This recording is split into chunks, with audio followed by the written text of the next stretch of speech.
जय जय राधा रमण हरि बोल रे, जय जय राधा रमण हरि बोल, जय जय राधा रमण हरि बोल रे, जय जय राधा रमण हरि बोल, जय जय राधा रमण हरि बोल रे, जय जय राधा रमण हरि बोल।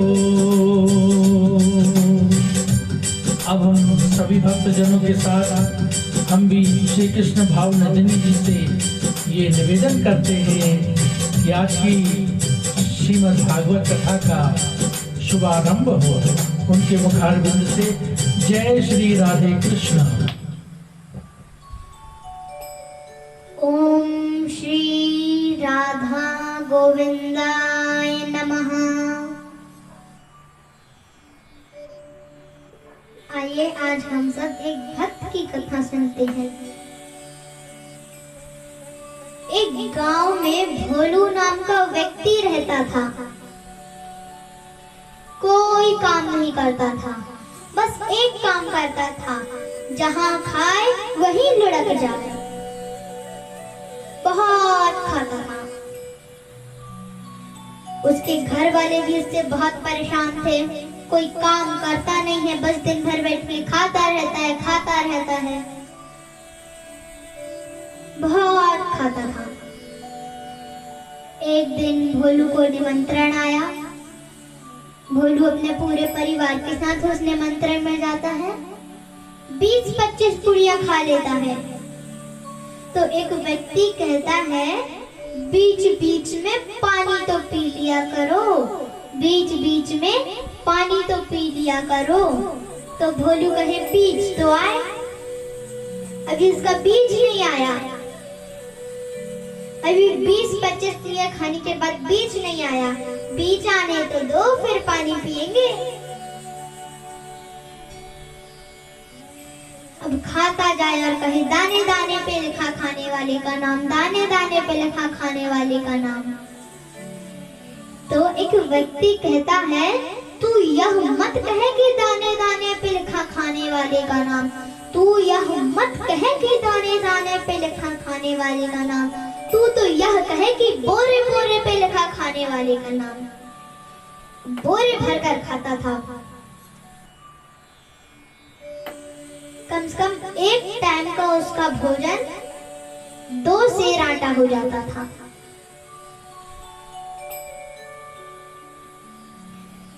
एक दिन घर वालों ने परेशान होकर निकाल दिया, निकल जाओ, कोई काम करते नहीं हो, बस दिन भर खाते रहते हो, खाते रहते हो।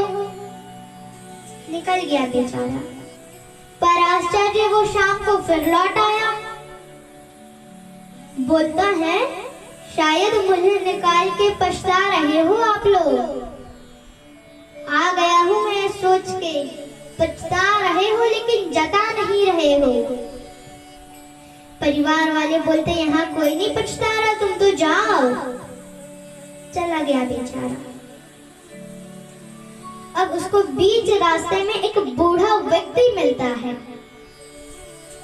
भोलू बताता है कि घर वालों ने मुझे घर से निकाल दिया है, मैं कहाँ जाऊं।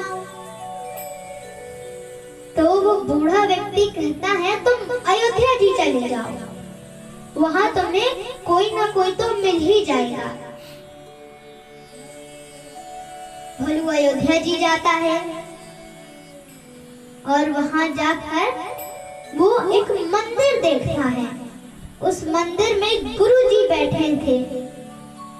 अब वो खाता था तो खाने के बारे में सोचे कि अच्छे हट्टे कट्टे मोटे ताजे लग रहे हैं, ये मेरे जैसे खूब खाते होंगे। उसने सोचा कि इनका चेला बन जाना चाहिए, मुझे भी अच्छा खाने को मिलेगा। भोलू जाके गुरुजी के चरणों में गिर जाता है। गुरुजी, गुरुजी। कहता है, गुरुजी आप मुझे चेला बना लो। गुरुजी कहते हैं, बन जाओ। उतने में गुरुजी के और 4-5 चेले बाहर निकल आते हैं, मोटे ताजे हट्टे कट्टे। तो भोलू कहता है हाथ जोड़ करके, गुरुजी यहाँ क्या करना पड़ेगा?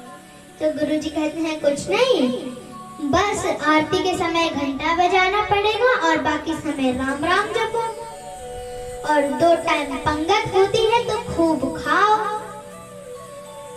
तो भोलू कहता है गुरुजी 2 टाइम से काम नहीं चलेगा। तो गुरुजी कहते हैं ठीक है, तुम 4 टाइम खा लेना। अब भोलू बड़ा प्रसन्न कि करना कुछ है नहीं और खाने को खूब मिलना। फिर भोलू मंदिर में ही रह जाता है। वो सुबह 6 बजे उठे, नहा धो के वो भगवान की आरती में सम्मिलित होके घंटा बजाए, और फिर सुबह से शाम तक वो 3 टाइम खाए, और फिर शाम को उठ के वो भगवान की आरती में सम्मिलित हो, घंटा बजाए, और फिर रात का भोजन करके सो जाए। तो ऐसे ही उसका जीवन व्यतीत हो रहा था। फिर अब एक दिन एकादशी पड़ी, तो भोलू ने देखा सारे चूल्हे ठंडे पड़े हैं, आज भोजन नहीं बनना क्या? भोलू गुरुजी के पास जाता है और कहता है गुरुजी आज भोजन नहीं बनना क्या?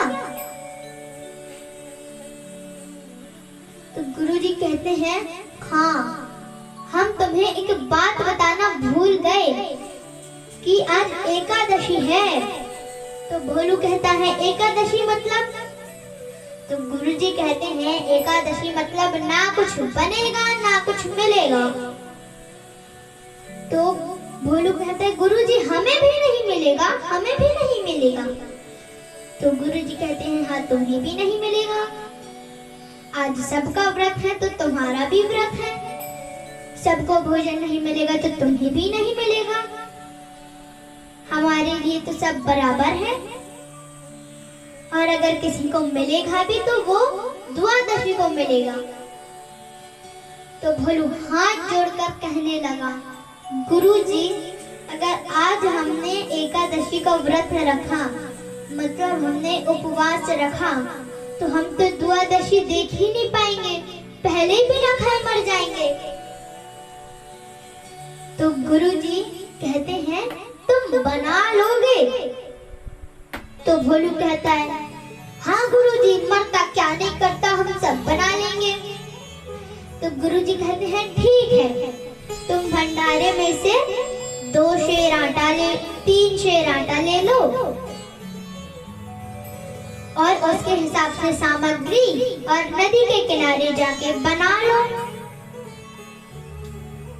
और हाँ, एक बात ध्यान में रखना, अब तुम संत पुरुष हो गए हो, पूजा पाठ करने वाले हो गए हो, इसलिए भोजन पाने से पहले तुम भगवान को भोग लगाना, उसके बाद ही प्रसाद पाना।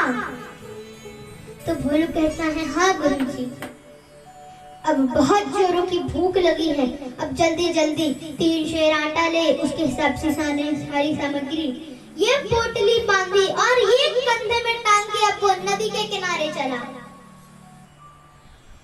अब नदी के किनारे चला, वो जल्दी जल्दी बनाए, रोज बना बनाया मिलता था, आज खुद बनाना पड़ रहा है। अब बहुत जोरों की भूख लग रही है, जल्दी जल्दी बनाए। अब भोजन बन गया, तो अब उसको गुरुजी की बात याद आई कि गुरुजी ने कहा था कि पहले भगवान को भोग लगाना, उसके बाद ही प्रसाद पाना। तो भोलू ने भोजन बना लिया, अब वो भगवान को बुलाने लगा, राजा राम आइए, प्रभु राम आइए, मेरे भोजन का भोग लगाइए। राजा राम आइए, प्रभु राम आइए, मेरे भोजन का भोग लगाइए। राजा राम आइए, श्री राम आइए, भोग लगाइए। जय श्री राम आइए, राजा राम आइए, मेरे भोजन का भोग लगाइए। अब फिर भी भगवान नहीं आते हैं तो वो कहता है कि भगवान पूरी और कचौड़ी भगवान भक्त नैना बनाई। पूरी और कचौड़ी भगवान भक्त नैना बनाई। तो इस बात पे भी भगवान नहीं आते हैं। तो भोलू बस सरल सी बात कहता है कि भगवान इस धोखे में मत रहना कि यहाँ की सूखी रोटी कौन खाए, नदी का पानी कौन पिए, मंदिर में 56 भोग मिलेगा वहाँ खाएंगे। तो प्रभु आप इस धोखे में मत रहना। राजा राम आइए, जय श्री राम आइए, मेरे भोजन का भोग लगाइए। राजा राम आइए, जय श्री राम आइए, मेरे भोजन का भोग लगाइए। तो भोलू कहता है भगवान इस धोखे में मत रहना, वहाँ से तो मैं खुद भाग के आया हूँ। वहाँ पर आज इस धोखे में रहोगे तो भूखे रह जाओगे। आज मंदिर में कुछ नहीं बनना। भगवान बस इतनी सी बात पे रीझ जाते हैं और प्रसन्न होकर तुरंत प्रकट हो जाते हैं। तो भोलू बड़ा खुश होता है, भगवान आ गए, लेकिन तुरंत उदास हो जाता है। इसलिए उदास हो जाता है क्योंकि उसने तो बस 2 लोगों का भोजन बनाया था। तो राम जी के साथ सीता जी भी आ गई। तो भोलू कहता है कि भगवान ये कौन है, कहाँ से आई है? तो भगवान कहते हैं पत्नी है हमारी। तो भोलू ने कहा ठीक है, आप थोड़ी तो हमारी एकादशी करवा ही देंगे, बैठिए। तो भगवान बैठते हैं और भोलू की सरलता पे वो ऐसे प्रसन्न होते हैं, उसकी ऐसी परीक्षा लेते हैं कि सीता माता और राम जी ऐसा भोजन, ऐसा प्रसाद पाते हैं, क्या भोग लगाते हैं कि भोलू के लिए बस इतना सा बचे। ऐसे ही भोग लगाते हैं कि भोलू के लिए बस इतना सा बचता है। तो भोलू सोचे चलो कोई बात नहीं, अब अगली एकादशी में 3 लोगों का भोजन बनाऊंगा, तब पेट भर खाऊंगा। तो भगवान भोजन खाते हैं और भोलू उसी में काम चला लेता है अपना। फिर भगवान जाने लगते हैं। तो भोलू कहता है कि भगवान अगली एकादशी को आप जल्दी आ जाना, मुझे बहुत जोरों से भूख लगती है। तो भगवान कहते हैं आ जाएंगे। फिर भगवान अंदर ध्यान हो जाते हैं। भोलू भी मंदिर में आता है। भोलू इतना सरल था कि उसने गुरु जी को ये बात नहीं बताई कि वहाँ पर स्वयं भगवान प्रकट हो गए। वो तो इतना सरल था कि उसे लगा कि भगवान मंदिर में भी भोग लगाने आते होंगे, इसलिए उसने गुरु जी को कुछ नहीं बताया। तो इसलिए अब अगली एकादशी पड़ती है। तो अगली एकादशी को भोलू कहे कि गुरुजी वहाँ पर 2 भगवान आते हैं, तो मुझे आज 4 शेर आटा चाहिए। तो गुरुजी सोचे कि इसे भूख लगी होगी, भूखा रहा होगा बेचारा, इसलिए ऐसा कह रहा है। गुरुजी को क्या पता कि वहाँ पर स्वयं भगवान प्रकट हो जाते हैं। तो गुरुजी ने अपने चेले से कहा कि इसे ठीक है 4 शेर आटा दे दो और उसी के हिसाब से सारी सामग्री। तो अब भोलू 4 शेर आटा लिया उसने और अब वो और उसके साथ सारी सामग्री और पोटली बांध के फिर से कंधे में टांग के अब वो नदी के किनारे भोजन बनाया। भोजन बनाने के बाद फिर अब वो भगवान को बुलाए, राजा राम आइए प्रभु राम, राजा राम आइए प्रभु राम आइए, सीता राम आइए मेरे भोजन का भोग लगाइए। जय श्री राम आइए, राजा राम आइए, मेरे भोजन का भोग लगाइए। सीता राम आइए, जय श्री राम आइए, मेरे भोजन का भोग लगाइए। जय जय राम जय श्री राम, सीता राम जय श्री राम। सीता राम आइए, राजा राम आइए, मेरे भोजन का भोग लगाइए। तो भोलू फिर से खुश होता है कि भगवान आ गए, भगवान आ गए, लेकिन फिर से तुरंत उदास हो जाता है, क्योंकि राम जी सीता जी के साथ, क्योंकि राम जी सीता जी के साथ लक्ष्मण जी भी आ जाते हैं। तो भोलू राम जी से पूछता है कि राम जी ये भाई साहब जी कौन हैं? तो राम जी कहते हैं छोटे भाई हैं, हमारे छोटे भाई हैं। लक्ष्मण जी को नीचे से ऊपर तक देखता है और भगवान से कहता है लगते तो नहीं है, ना रूप ना स्वरूप से ना स्वभाव से। तो बोलता है ठीक है भगवान, आप हमारी थोड़ी एकादशी को तो करवा ही देंगे, बैठिए। भगवान बैठते हैं। फिर भगवान उसकी सरलता देखकर ऐसी परीक्षा लेते हैं कि राम जी सीता जी लक्ष्मण जी अब भोजन का भोग लगाते हैं और फिर भोलू के लिए बस इतना सा बचता है। राजा राम आइए, सीता राम आइए, लक्ष्मण राम आइए, मेरे भोजन का भोग लगाइए। राजा राम आइए, जय श्री राम आइए, सीता राम आइए, मेरे भोजन का भोग लगाइए। भोलू फिर से अब उतना सा ही खा लेता है। अब सोचता है कि अब अगली बार मैं 4 लोगों का भोजन बना लूंगा, तब पेट भर खा लूंगा। तो भगवान जब जाने लगते हैं तो बार बार भोलू भगवान के चरणों में गिरे और हाथ जोड़कर कहे कि भगवान आपका बड़ा ही सुंदर रूप है, लेकिन पूछे कि भगवान आप अगली एकादशी को कितने आओगे बता दो, तो मैं उसी के हिसाब से भोजन बना लूंगा।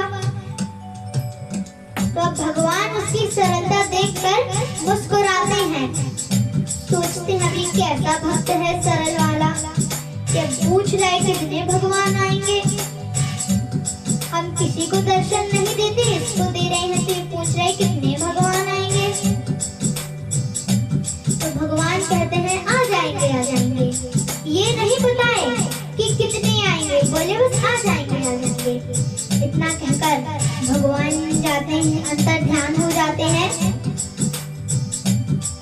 और अंतर ध्यान हो जाते हैं। फिर भोलू मंदिर में आता है। फिर अगली एकादशी पड़ती है। तो अगली एकादशी को भोलू गुरुजी से कहता है कि गुरुजी वहाँ पर 3 भगवान आते हैं, तो मुझे 5 शेर आटा चाहिए। तो गुरुजी सोचते हैं ये इतना तो नहीं खा पाएगा, ये जरूर बेचता होगा। तो वो अपने चेले से कहते हैं सिर्फ 5 नहीं 7 शेर आटा दो, देखते हैं ये इसका क्या करेगा। तो भोलू 7 शेर आटा लेता है और उसी के हिसाब से सारी सामग्री पोटली बना के कंधे में टांग के अब चल दिया नदी के किनारे। अब नदी के किनारे चल दिया। अब वहां जाके उसने सोचा पहले भगवान को बुला लेते हैं, फिर जितने भगवान होंगे उसी के हिसाब से बना लेंगे। अब वो भगवान को बुलाने लगा, राजा राम आइए, सीता राम आइए, लक्ष्मण राम आइए, मेरे भोजन का भोग लगाइए। राजा राम आइए, सीता राम आइए, मेरे भोजन का भोग लगाइए। लक्ष्मण राम आइए, जय श्री राम आइए, सीता राम आइए, मेरे भोजन का भोग लगाइए।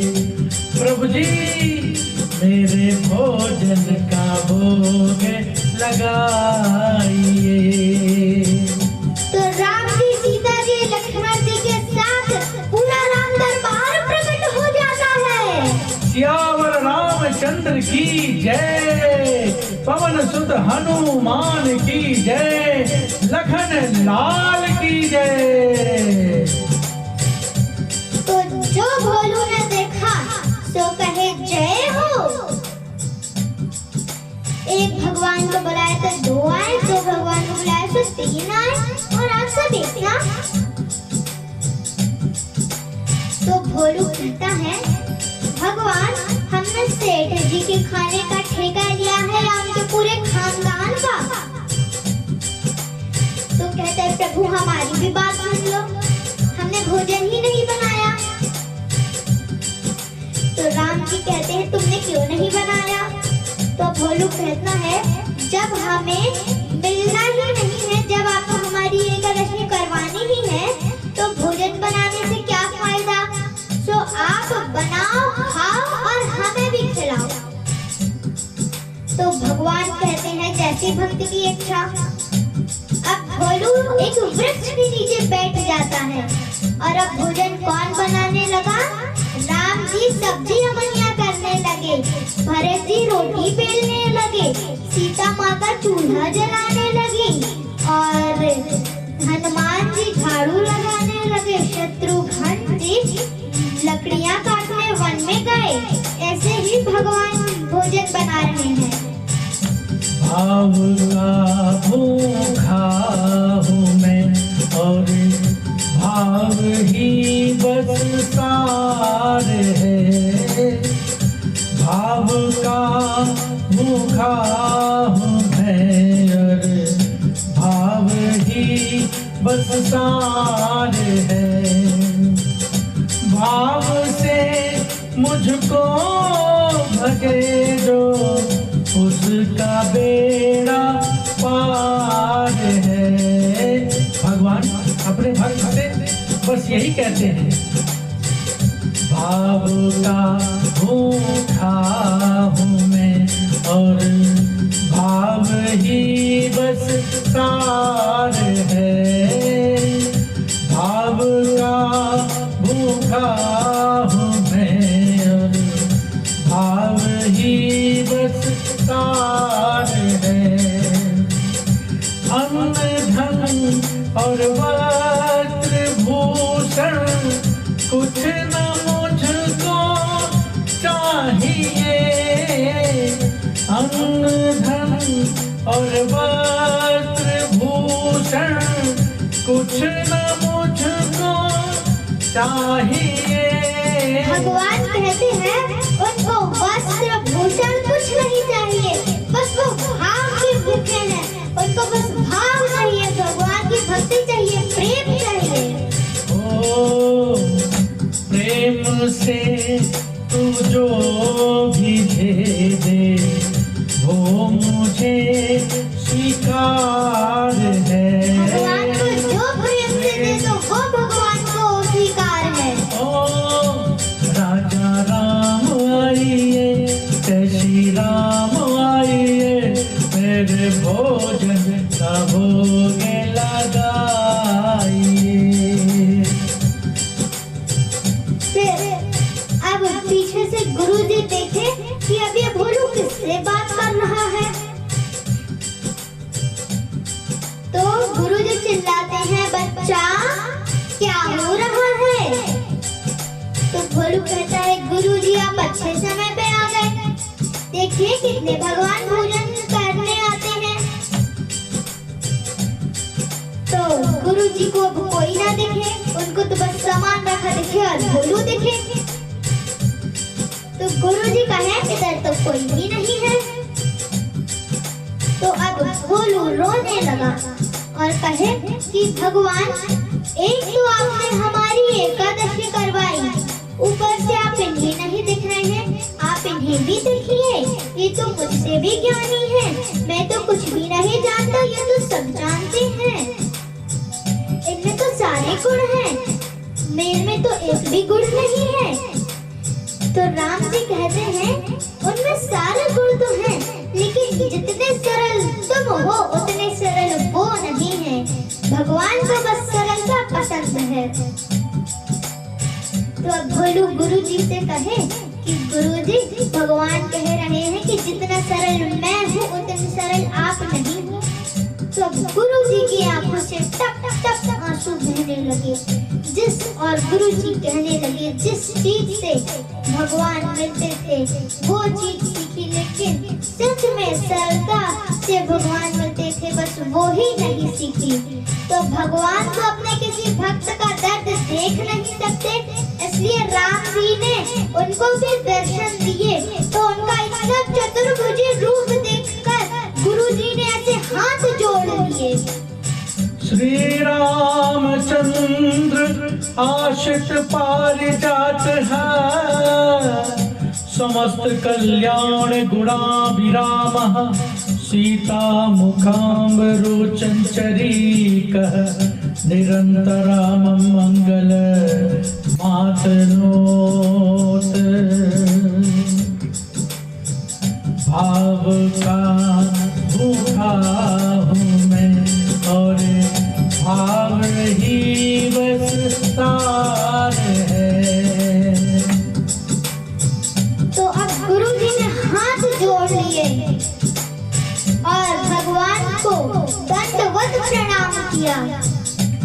और गुरु जी ने भोलू के सामने भी हाथ जोड़े कि ऐसा भक्त है तू कि तेरी वजह से मुझे भी आज भगवान का इतना चतुर्भुजी रूप के दर्शन हुए हैं। वाह प्रभु, जय हो प्रभु। सियावर रामचंद्र की जय, पवन सुत हनुमान की जय, लखन लाल की जय। तो ऐसे ही भगवान को सरलता पसंद है और इसी तरह भोलू इतना सरल था। बोलिए बोलिए राजा सियावर रामचंद्र जी की, बोलिए पवन सुत हनुमान जी की। जय जय राधा रमण हरि बोल रे, जय जय राधा रमण हरि बोल, जय जय राधा रमण हरि बोल रे, जय जय राधा रमण हरि बोल। श्री कृष्ण गोविंद हरे मुरारे, हे नाथ नारायण वासुदेवा। श्री कृष्ण गोविंद हरे मुरारे, हे नाथ नारायण वासुदेवा। क्या सीता राम आइए, राधे श्याम आइए, जय श्री राम आइए, मेरे भोजन का भोग लगाइए। राजा राम आइए, जय श्री राम आइए, मेरे भोजन का भोग लगाइए।